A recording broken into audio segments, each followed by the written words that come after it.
Kavya Razanuj.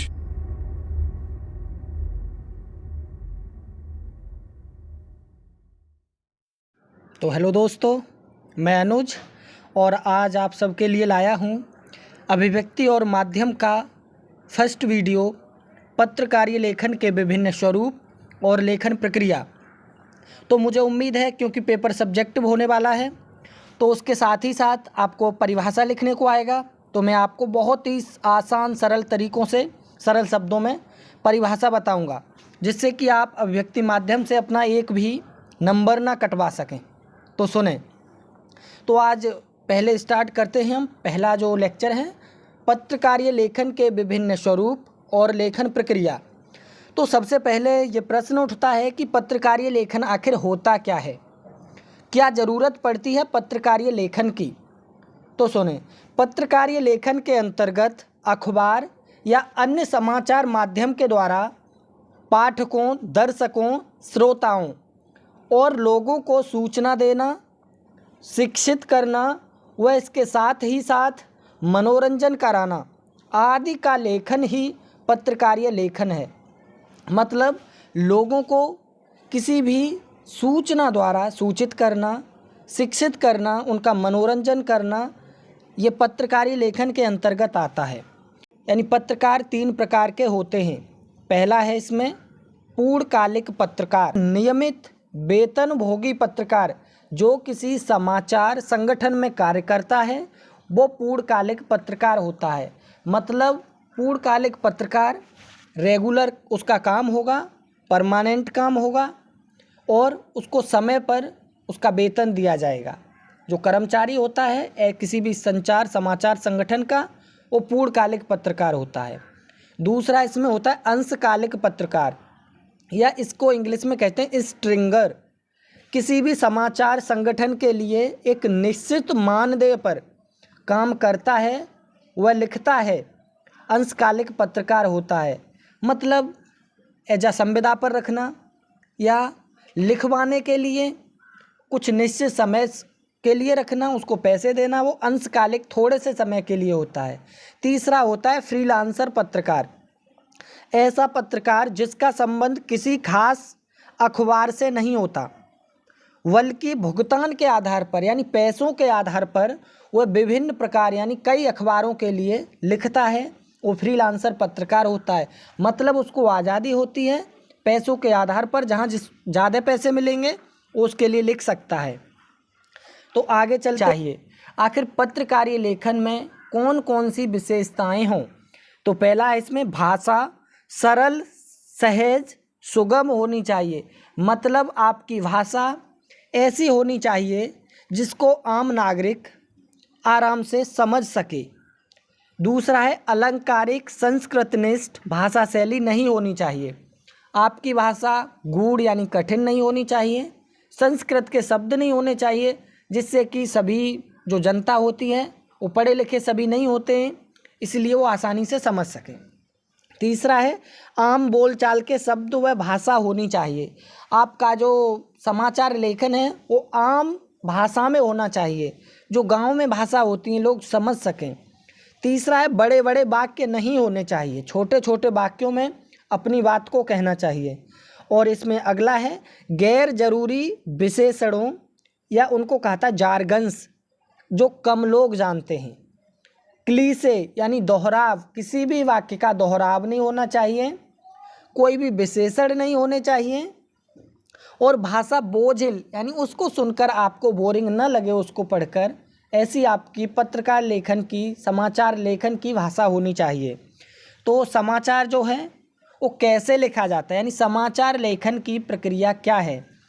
तो पत्रकार या संवाददाता या रिपोर्टर महत्वपूर्ण सूचना, तथ्य या घटना पहले पैराग्राफ में लिखता है, उसके बाद कम महत्वपूर्ण सूचना को देगा दूसरे पैराग्राफ में। मतलब जो सूचना है, समाचार लेखन है, वो उल्टा पिरामिड शैली में लिखा जाता है। आपको साथ ही साथ बताता चलूँ कि उल्टा पिरामिड शैली कब विकसित हुई थी। तो अमेरिका में गृह युद्ध के दौरान 19वीं सदी में जब लोगों को, सैनिकों को सूचना देनी होती थी संदेश और टेलीग्राफ के माध्यमों से, तो वो सूचना काफ़ी महंगी होती थी और तकनीकी कारणों से कभी कभी जा पाती थी, खराबी आ जाती थी तो नहीं जा पाती थी। तो लोग उस सूचना को जल्दी से कम समय में थोड़े से संक्षेप में देते थे, वो उल्टा पिरामिड शैली होती थी। इसीलिए तो तब से उल्टा पिरामिड शैली का विकास हुआ। लेकिन आज के समय में उल्टा पिरामिड शैली समाचार लेखन की एक मानक भाषा बन गई है। इसके साथ ही साथ इसमें उल्टा पिरामिड शैली में होता क्या है, सबसे पहले इंट्रो होगा यानी मुखड़ा होगा कि आखिर आप किसके बारे में, मेन चीज़ क्या है, किसके बारे में बताना चाह रहे हैं। दूसरा बॉडी होगी जिसमें आप विस्तार से कर सकेंगे उसका व्याख्या। अंतिम होगा समापन। तो आगे चलते हैं। जो कथा, कहानी, नाटक, उपन्यास हैं आपके सीधा पिरामिड शैली में लिखे जाते हैं, जबकि समाचार लेखन उल्टा पिरामिड शैली में लिखा जाता है। तो चलते हैं कि समाचार लेखन के 6 ककार कौन कौन से हैं। यानी समाचार लेखन है उसमें 6 प्रश्न होते हैं जो का से शुरू होते हैं, उनको ककार कहा जाता है। तो ये 6 ककार हैं, क्या, किसके या फिर कौन, तीसरा है कब, चौथा है कहाँ, और उसके बाद है क्यों, उसके बाद है कैसे। तो इंट्रो या मुखड़ा में कम से कम 3 या 4 ककारों का आपको उत्तर देना होगा, विस्तार करना होगा, जैसे क्या, कौन, कब, कहाँ। उसके बाद समाचार की जो बॉडी होती है उसमें 2 ककारों पर जोर दिया जाता है, जैसे रिपोर्ट, कैसे और क्यों। अब चलते हैं पहले 4 ककार यानी क्या, कब, कौन, कहाँ सूचनात्मक यानी सूचना देने वाले होंगे, घटना पर आधारित होंगे, और बाकी जो होंगे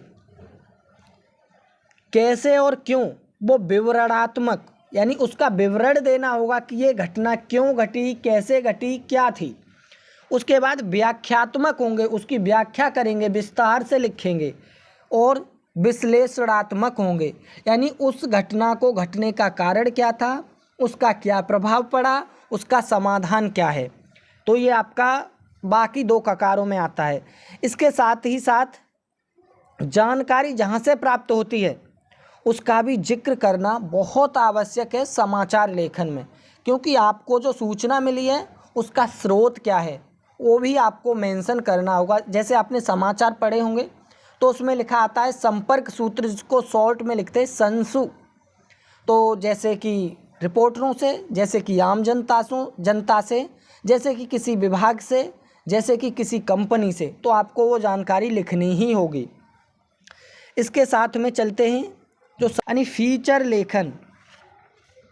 फीचर आखिर क्या होता है, तो वह समाचार से भिन्न है, समाचार से अलग लेखन फीचर लेखन कहलाता है। फीचर सुव्यवस्थित यानी ऑर्डर में होगा, सृजनात्मक होगा, क्रिएटिव, आत्मनिष्ठ होगा यानी आप अपनी आत्मा, अपने विचार उसमें डालेंगे। उद्देश्य पाठकों को, इसका उद्देश्य होता है पाठकों को सूचना देना, शिक्षित करना और उनका मनोरंजन करना। यह तात्कालिक घटना से अवगत नहीं कराता है, क्योंकि हाल में जो आपके आसपास घटना घट रही है उससे इसका कोई मतलब नहीं होता है, हो भी सकता है, लेकिन यहाँ तक है कि उससे इसका कोई संपर्क नहीं होता है, उससे आपको अवगत नहीं कराता है। आगे चलते हैं कि समाचार लेखन और फीचर लेखन में अंतर क्या है। तो समाचार लेखन वस्तुनिष्ठता व तथ्यों की शुद्धता पर होता है। रिपोर्टर अपने विचार नहीं डाल सकते, क्योंकि जो समाचार है, सूचना है, वो जैसी की तैसी रिपोर्टरों, संवाददाताओं को लिखनी होगी, उसमें अपने विचार, अपनी भावनाएं वो नहीं जोड़ सकते। आगे इसके उल्टे चले फीचर लेखन में, इसमें लेखक के अपने विचार होते हैं, अपनी राय होती हैं, अपनी भावनाएं होती हैं, और फीचर लेखन उल्टा पिरामिड शैली में नहीं लिखा जाता है, और समाचार है उल्टा पिरामिड शैली में लिखा जाता है, और फीचर लेखन है उसमें रूल और रेगुलेशन कोई नहीं होता है, कोई नियम नहीं होता है, और फीचर में कहानी की तरह फीचर लेखन लिखा जाता है। भाषा सरल, रूपात्मक, आकर्षक व मन को छूने वाली हो, यानी फीचर लेखन में आपकी भाषा ऐसी होनी चाहिए जो पाठक को अपनी ओर आकर्षित कर सके। इसके साथ ही साथ जो भाषा है वो अलंकारिक नहीं होनी चाहिए, शब्द सीमा नहीं होती है फीचर लेखन में, जिसको 250 से 2000 शब्दों तक लिखा जा सकता है। लेकिन समाचार लेखन में शब्द सीमा होती है। हर समाचार को फीचर शैली में नहीं लिखा जा सकता, लेकिन हर फीचर को समाचार शैली में लिखा जा सकता है। और जो फीचर है उसमें फोटोग्राफ भी होगा, ग्राफिक्स भी होगा, रेखांकन भी होगा।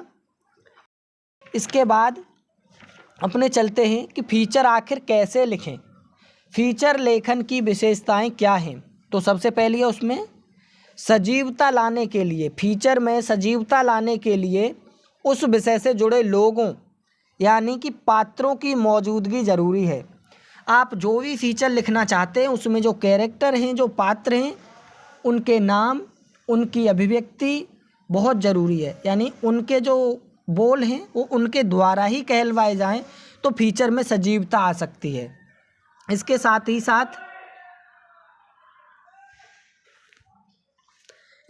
ही साथ कहानी को पात्रों के जरिए कहने की कोशिश की जाए, यानी जो कहानी है उसमें जो पात्र हैं, कैरेक्टर हैं, वो अपने वाक्य को खुद बोलें।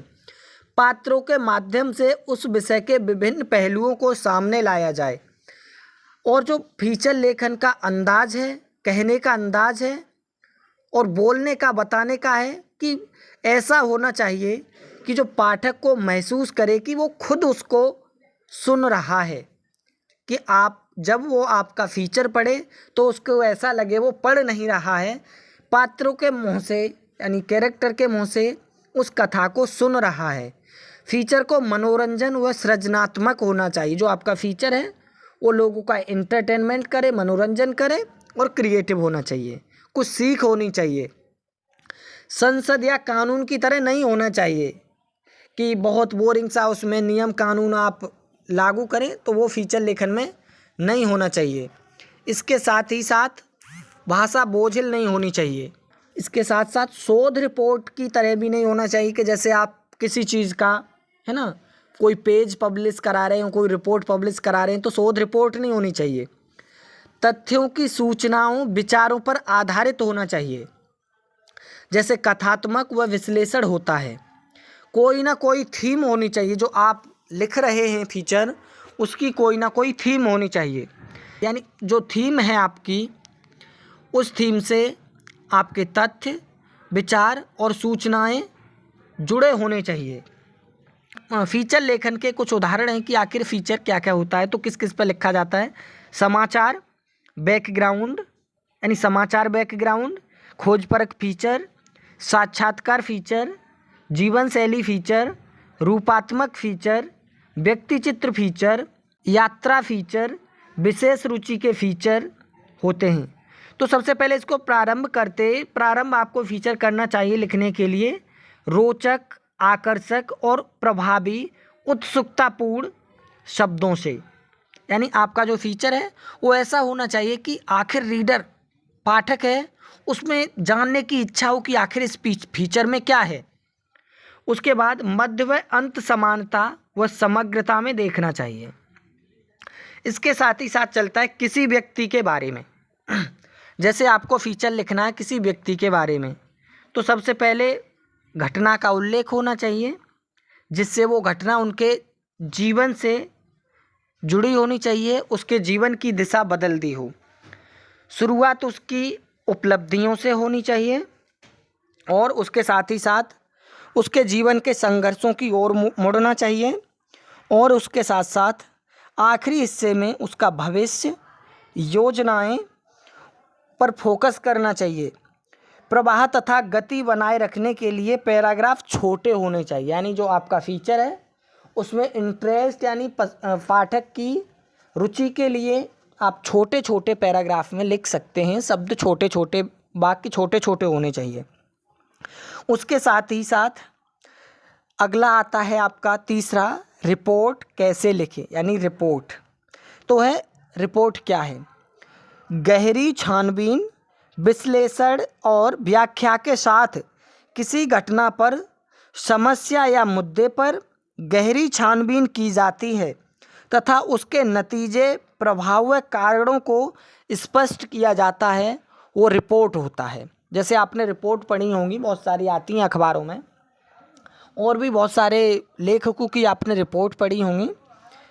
तो रिपोर्ट लिखने के जो प्रकार हैं वो खोजी रिपोर्ट यानी investigative report, in depth report, उसके बाद विश्लेषणात्मक रिपोर्ट, विवरणात्मक रिपोर्ट आदि। तो चलते सबसे पहले खोजी रिपोर्ट क्या होती है। रिपोर्ट मौलिक स्रोत व छानबीन के जरिए, यानी उसका जो स्रोत क्या है, आखिर प्राथमिक स्रोत क्या है उस चीज़ का, छानबीन के जरिए होनी चाहिए, वो खोजी रिपोर्ट होती है। सूचनाओं को उजागर करना व लाना, जो सूचनाओं को उजागर करना व लाना जो अब तक उपलब्ध न हुआ हो, जैसे भ्रष्टाचार, अनियमितताओं व गड़बड़ियों को उजागर करने के लिए किया जाता है। तो इस प्रकार की सभी रिपोर्टें खोजी रिपोर्ट आती हैं। उसके बाद दूसरी है इन डेप्थ रिपोर्ट। दूसरी है इन डेप्थ रिपोर्ट, जो पहले से उपलब्ध जानकारी पर, तथ्यों पर, जो जानकारी आपको पहले से है, आपको पहले से उपलब्ध है, उसकी जानकारी पर, तथ्यों पर, सूचनाओं पर, आंकड़ों पर गहरी छानबीन करना, यानी उसमें आप गहरी छानबीन कुछ और वो तथ्य सामने ला सकते हैं उसी रिपोर्ट में से कि जो अब तक उजागर न हुए हों। फिर महत्वपूर्ण पहलुओं को सामने लाया जाता है, वो इन डेप्थ रिपोर्ट में आपका आता है। आगे विश्लेषणात्मक रिपोर्ट, जो विवरणात्मक रिपोर्ट, यानी जो विश्लेषणात्मक रिपोर्ट और विवरणात्मक रिपोर्ट आपकी इन डेप्थ रिपोर्ट के ही तरह होती हैं, लेकिन इसमें क्या है, विवरणात्मक रिपोर्ट थोड़ी सी अलग होती है। तो वो सुने, जो विवरणात्मक आपकी रिपोर्ट है वो उल्टा पिरामिड शैली पर आधारित होती है। अगला आता है संपादकीय लेखन। अखबार की आवाज़ माना जाता है। जो संपादकीय लेखन होता है वो अखबार की आवाज़ कहा जाता है। आवाज़ क्यों कहा जाता है, तो सुने, संपादकीय के जरिए अखबार किसी घटना पर या समस्या पर या मुद्दे पर अपनी जो राय प्रकट करते हैं, यह किसी एक व्यक्ति द्वारा लिखित नहीं होता है। जो संपादकीय है, संपादकीय लेखन है, वो किसी एक व्यक्ति द्वारा नहीं लिखा जाता है, इसलिए उस पर किसी विशेष व्यक्ति का नाम नहीं लिखा जाता है।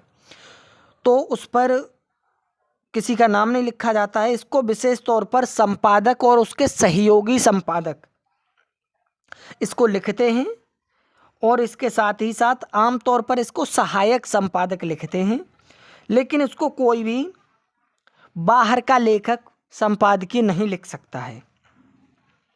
तो आगे देखते हैं, दूसरा है स्तंभ लेखन।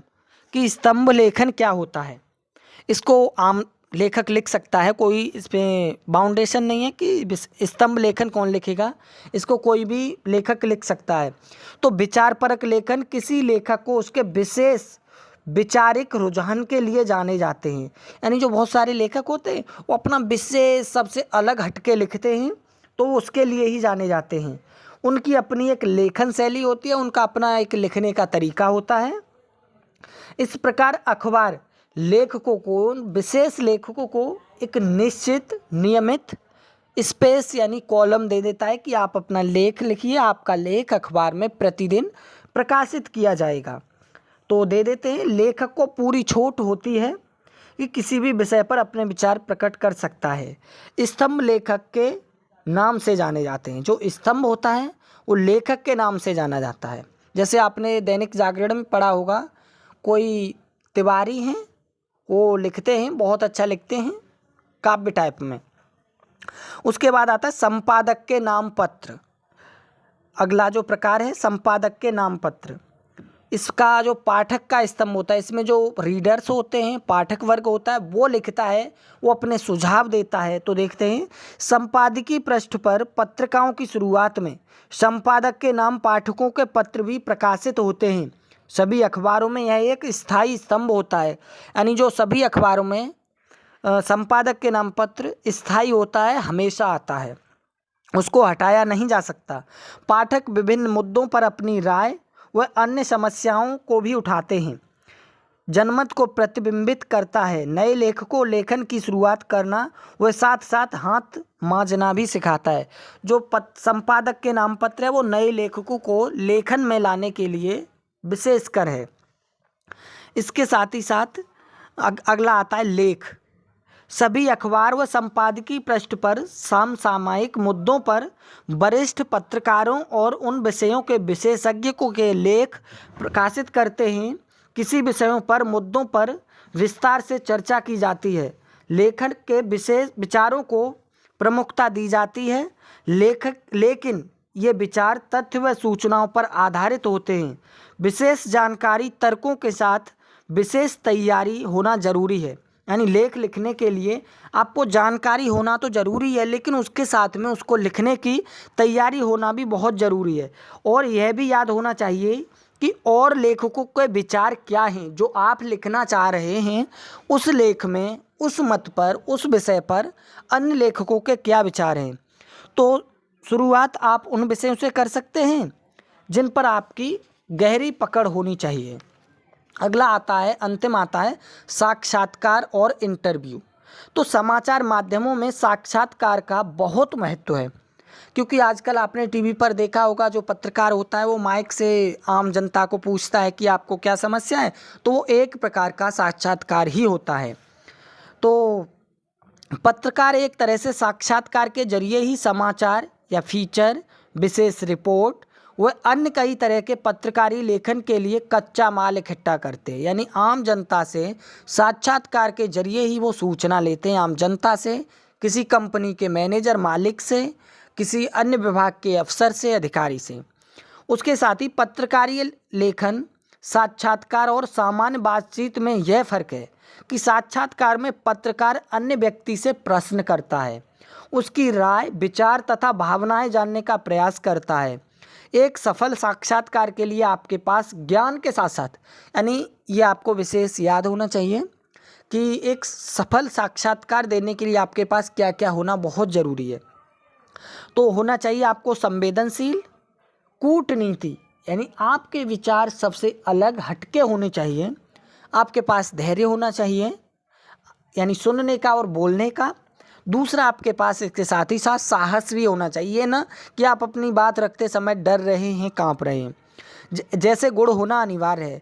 आप क्या जानना चाहते हैं यह स्पष्ट होना चाहिए। उसके साथ ही साथ वो प्रश्न पूछे जाने चाहिए जो आम आदमी व आम जनता के हों, आम पाठक के वर्ग के मन में हों। वो प्रश्न आप जनता से पूछ सकते हो, वही साक्षात्कार में होने चाहिए, सूचना में। तो साक्षात्कार को सवाल और जवाब के रूप में या फिर आलेख के रूप में लिख सकते हैं। तो मुझे उम्मीद है आप ध्यान से पढ़ेंगे 2 बार, आपको समझ में आ जाएगा। धन्यवाद।